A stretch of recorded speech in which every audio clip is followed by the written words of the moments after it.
मणिपूर हे आपल्या भारताचं एक राष्ट्र आहे आणि मणिपूरमध्ये सध्या इतक्या घाण लेवलची हिंसा चालू आहे ना, त्याकडे कोणाचं लक्ष नाही आहे. मणिपूरची सध्या भौगोलिक परिस्थिती बघितली ना तर मणिपूर 2 हिस्सामध्ये डिवाइड केलं जाते. एक म्हणजे इंफाळचं खोरं जिथं 10% जमीन आहे आणि दुसरं म्हणजे डोंगराळ भाग तिथं 90% जमीन आहे. 10% जी जमीन इंफाळ खोऱ्यामध्ये आहे त्या जमिनीवरती मणिपूरच्या जवळपास 65% लोकसंख्या केवळ त्या 10% जागेवरती राहते, मैती समाज.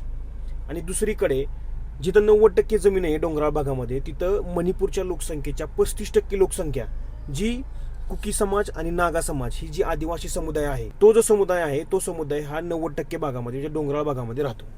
2023 मध्ये उच्च न्यायालयाने मणिपूर सरकारला असे आदेश दिले की मैती समाजाला शेड्यूल ट्राईबमध्ये ऍड करण्यासाठी तुम्ही विचार करू शकता. आता ही गोष्ट झाल्याच्या नंतर ना कुकी आणि नागा या आदिवासी समुदायाला काय वाटायला लागलं की आपल्या आरक्षणावरती कुठेतरी दगा येऊ शकते. कारण मैती समाज जो आहे तो सध्या मैती समाज 90% भाग जो आहे डोंगराळ भाग त्या भागामध्ये जमीन खरेदी करू शकत नाही. पण 90% भागामध्ये जे कुकी आणि नागा समुदाय राहतो तो समुदाय इकडं इंफाळ खोऱ्यामध्ये जमीन खरेदी करू शकतो.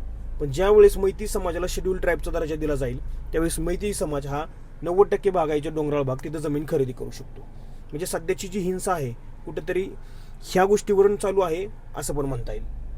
दुसरी गोष्ट, मैती समाजाचं असं म्हणणं आहे की म्यानमारमधून होणारी घुसखोरी ही सगळ्यात जास्त घुसखोरी होती ते डोंगराळ भागामध्ये होते. म्यानमारमधून काही लोक घुसखोरी करतात ते डायरेक्ट डोंगराळ भागामध्ये करतात आणि म्यानमारमधून जे लोक घुसखोरी करतात ती लोक बऱ्यापैकी कुकी समाज जो आहे त्या कुकी समाजासारखी लोक आहे, त्यांचं राहणीमान आहे.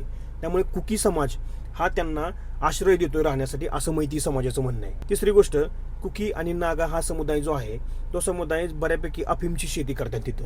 पण सध्या सरकारने अफीमच्या शेतीवरती निर्बंध लादले असल्यामुळे कुकी आणि नागा ह्या समुदायांना असं वाटायला लागले की आमच्या कुठेतरी रोजगारावरती किंवा शेतीवरती हे सरकार बंदी घालते असं त्यांना वाटायला लागले.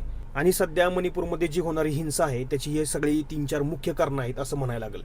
आणि ह्या हिंसेमध्ये जवळपास 260 लोकांचा मृत्यू झालाय आणि 60,000 लोक बेघर झालेत.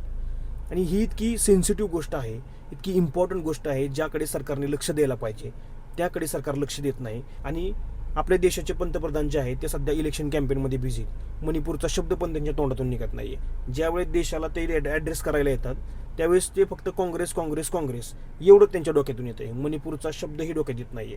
3 वर्ष झालं मणिपूरमध्ये हिंसा चालू आहे, त्याच्यावरती एक शब्द बोलणं झाले ना. आपण बोलतोय ना आपलं सरकार बोलतंय. हे दुर्दैव आहे आपलं.